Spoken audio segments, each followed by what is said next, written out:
Hello dear students, welcome to Lucky Tutorials. My name is Vinay Devanawar. So ನಮ್ಮ last ಕ್ಲಾಸ್ನಾಗ ಓವಿಲ್ ಬಗ್ಗೆ study ಮಾಡಿದ್ವಿ. So ಇವತ್ತಿನ class ಒಳಗಡೆ ಮೆಗಾಸ್ಪೋರೋಜೆನೆಸಿಸ್ ಅಂದ್ರೆ ಏನಂತ ಸ್ಟಡಿ ಮಾಡೋಣ. ನೆಕ್ಸ್ಟ್ ಡೆವಲಪ್ಮೆಂಟ್ ಆಫ್ ಎಂಬ್ರಿಯೋಸ್ಯಾಕ್ ಅಂತ ಸ್ಟಡಿ ಮಾಡೋಣ. ಫಸ್ಟ್ ಆಫ್ ಆಲ್ ಮೆಗಾಸ್ಪೋರೋಜೆನೆಸಿಸ್ ಅಂದ್ರೆ ಏನು?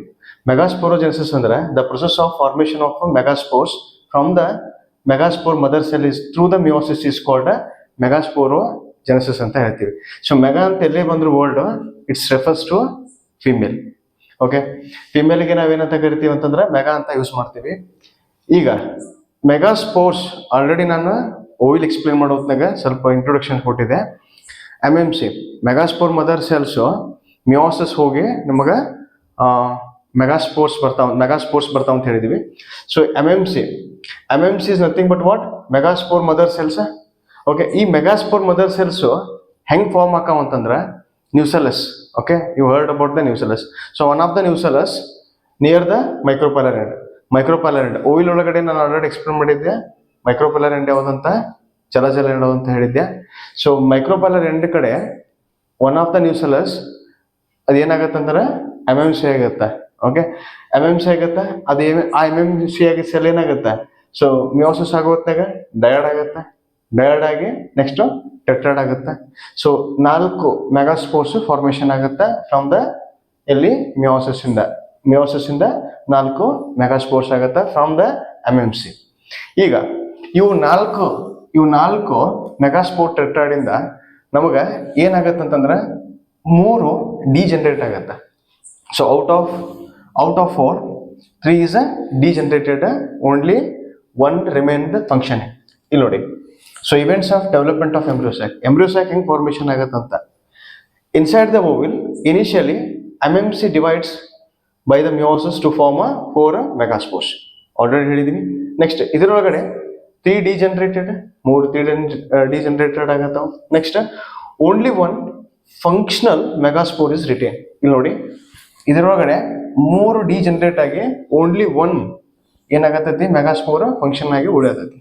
ನೆಕ್ಸ್ಟ್ ಇಲ್ಲಿ nucleus of this functional megaspore undergo a 3 round of mitosis to form 8 nuclei. ಇದರ್ಥ ಇಲ್ಲಿ ಒಂದು ಫಂಕ್ಷನಲ್ ಮೆಗಾಸ್ಪೋರ್ ಇದೆ. ಆ ಒಂದು ಮೆಗಾಸ್ಪೋರ್ ಯೂಶುವಲ್ ಇದಕ್ಕೆ ಏನಂತ ಕರಿತೀವಿ ಅಂತಂದ್ರೆ ಮೋನೋಸ್ಪೋರಿಕ್ ಡೆವಲಪ್ಮೆಂಟ್ ಅಂತ ಹೇಳ್ತೀವಿ. Monosporic development is nothing but what ಒಂದು ಮೆಗಾಸ್ಪೋರ್ ಏನಾಗತ್ತೈತಿ ಫಂಕ್ಷನಲ್ ಇರ್ತೈತಿ. ಓಕೆ, ರಿಮೈನಿಂಗ್ ಡಿಜನರೇಟ್ ಇರ್ತೈತಿ. ಸೊ ಇದು ಒಂದು ಫಂಕ್ಷನಲ್ ಮೆಗಾಸ್ಪೋರ್ ಏನಾಗತ್ತೈತಿ 3 ಸಲ ಮೈಟೋಸಿಸ್ ಆಗತೈತಿ. You already know that mitosis ಒಳಗಡೆ ಏನಾಗುತ್ತೆ, at the end of the mitosis we have only 2 cells. So ಹಂಗ ಈ ಒಂದು ಫಂಕ್ಷನ್ ಏನಾಗುತ್ತೆ, ಫಸ್ಟ್ ಟೈಮ್ ಮೈಟೋಸಿಸ್ ಆದಾಗ 2 ನ್ಯೂಕ್ಲಿಯಸ್ ಬರ್ತಾವ.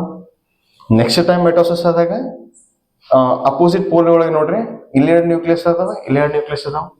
ಸೊ ಇವು ಏನಾಗತ್ತ ನೆಕ್ಸ್ಟ್ 8 ನ್ಯೂಕ್ಲಿಯಸ್ ಆಗತ್ತೆ. ಇದಕ್ಕೆ ನಾವೇನಂತ ಕರಿತೀವಿ, ಫ್ರೀ ನ್ಯೂಕ್ಲಿಯರ್ ಡಿವಿಷನ್ ಅಂತ ಹೇಳ್ತೀವಿ. Free nuclear division is nothing but what, so inside cell ಒಳಗಡೆ ನ್ಯೂಕ್ಲಿಯಸ್ ಮಾತ್ರ ಡಿವೈಡ್ ಆಗುತ್ತೆ.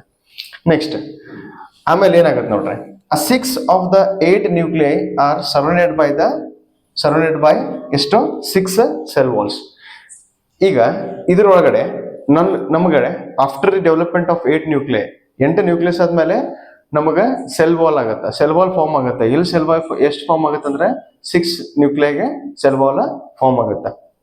ಇನ್ next 6 of the 8 nuclei surrounded by the cell wall organized into a cell. The remaining 2 nuclei called polar nuclei. 8 cell wall form ಆಗದಾಗ centre ನಲ್ಲಿದ್ದು 2 nuclei ಉಳಿದು ಒಂದು cell ಆಗುತ್ತೆ. ಈ ಸೆಲ್ಗೆ ನಾವೇನಂತ ಕರಿತೀವಿ ಅಂದ್ರೆ ಪೋಲಾರ್ ನ್ಯೂಕ್ಲಿಯೈ ಅಂತ ಹೇಳ್ತೀವಿ. ನೆಕ್ಸ್ಟ್ ನೋಡ್ರಿ, ಅದು ಎಲ್ಲಿ ಇರ್ತೈತೆ, they are situated in the centre. ಅದು ಪೋಲಾರ್ ನ್ಯೂಕ್ಲಿಯೈ ಇರುತ್ತೆ, ಸೆಂಟರ್ ನಲ್ಲಿ ಇರ್ತೈತಿ. ಈ ಪೂರ್ತಿ ಸ್ಟ್ರಕ್ಚರ್ ಇದು ಮೆಟೋಸಿಸ್ 3 ಮೆಟೋಸಿಸ್ ಆಗಿ ನಮಗ ಒಂದು 8 ನ್ಯೂಕ್ಲಿಯೇಟೆಡ್ ಸ್ಟ್ರಕ್ಚರ್ ಆಗೈತೆ. ಔಟ್ ಆಫ್ 8 ನ್ಯೂಕ್ಲಿಯೈ ಹೆಂಗಾಗತ್ತೆ ನೋಡ್ರಿ, 8 ನ್ಯೂಕ್ಲಿಯೈ ಒಳಗಡೆ 3 nuclei goes chalazal end. So 3 nuclei already ಗೊತ್ತೈತಿ ಬೇಸಲ್ ಪಾರ್ಟ್ ಅಂತ ಹೇಳ್ತೀವಿ. So basal part we call it as chalazal end ಒಳಗಡೆ 3 ನ್ಯೂಕ್ಲಿಯೈ ಹೋಗುತ್ತೆ. ಅವಕ್ಕೆ ಏನಂತ ಕರಿತೀವಿ ಅಂದ್ರೆ we call it as antipodal cells. Next a 2 nuclei center, that is we call it as a polar nuclei. This is called the centre. ಈ centre ಒಳಗಡೆ ನಮ್ಮೊಳಗಡೆ 2 nuclei ಅದಾವಲ್ಲ, so this is we call it as a polar nuclei. Polar nuclei always ಇದ್ರ ploidy ಅಂದ್ರೆ ಇದು 2n ಇರ್ತೈತಿ. ಯಾಕೆ 2n ಅಂತಂದ್ರೆ it consist of 2 nuclei. Next 3 nuclei regions. So 3 nuclei goes a micropolar. ಇಲ್ಲಿ ನೋಡಿ, this is called the micropylar. Micropylar ಒಳಗಡೆ so 3 goes from the achala gelate, 2 in the center and remaining 3 ಮೂರು ಮೈಕ್ರೋಪೈಲರ್ end ಒಳಗಡೆ ಇದಾವಲ್ಲ, ಆ nuclei ಏನೇನು convert ಆಗತ್ತಂದ್ರ middle one is called egg. ಸೆಂಟರ್ನ ಇದ್ದು ಎಗ್ ಅಂತ ಕರಿತೀವಿ. ಸೊ ಐದರ್ ಸೈಡ್ ಎಗ್ ಸುತ್ತಮುತ್ತ ಇರುವಂತ ಸೆಲ್ಲಿಗೆ ನಾವೇನಂತ ಕರಿತೀವಿ, ಸಿನಾಜಿಡ್ಸ್ ಅಂತ ಕರಿತೀವಿ. ಸೊ ಇದಕ್ಕೆ ಅಂತ ಕರಿತೀವಿ. So when the 3 nuclei goes into the micropolar end, so one middle egg, one egg ಆಗುತ್ತೆ. ಐದರ್ ಸೈಡ್, ಎರಡು ಸೈಡ್ ಒಳಗಡೆ ಎರಡು ಸಿನಾಜಿಡ್ಸ್ ಇರ್ತೈತಿ. ಸೊ ಈ ಸ್ಟ್ರಕ್ಚರ್ ನಾವೇನಂತ ಕರಿತೀವಿ ಅಂದ್ರೆ ದಸ್ ಎಂಬ್ರಿಯೋಸ್ಯಾಕ್ ಇಸ್ ಕಾಲ್ಡ್. ಎಂಬ್ರಿಯೋಸ್ಯಾಕಿಗೆ ನಾವು ಇನ್ನೊಂದು ವರ್ಡ್ ಕರಿತೀವಿ, ಅದಕ್ಕೆ ಏನಂತ ಕರಿತೀವಿ ಅಂದ್ರೆ 7 celled. Okay, 7 celled 8 nucleated structure ಅಂತ ಹೇಳ್ತೀವಿ. ಯಾಕೆ 7 celled 8 nucleated ಅಂತಂದ್ರೆ, so if you see this one, okay, ಇದರೊಳಗಡೆ ನಮಗೆ 7 ಸೆಲ್ ಇರ್ತಾವು. ಮತ್ತೆ 7 ಸೆಲ್ ಹೆಂಗ್ ಮಾಡಲ್ಪಟ್ಟಿದೆ ಅಂದ್ರೆ, so it is made by the 8 nucleated. So this is all about the megasporogenesis and the development of embryosac. Thank you.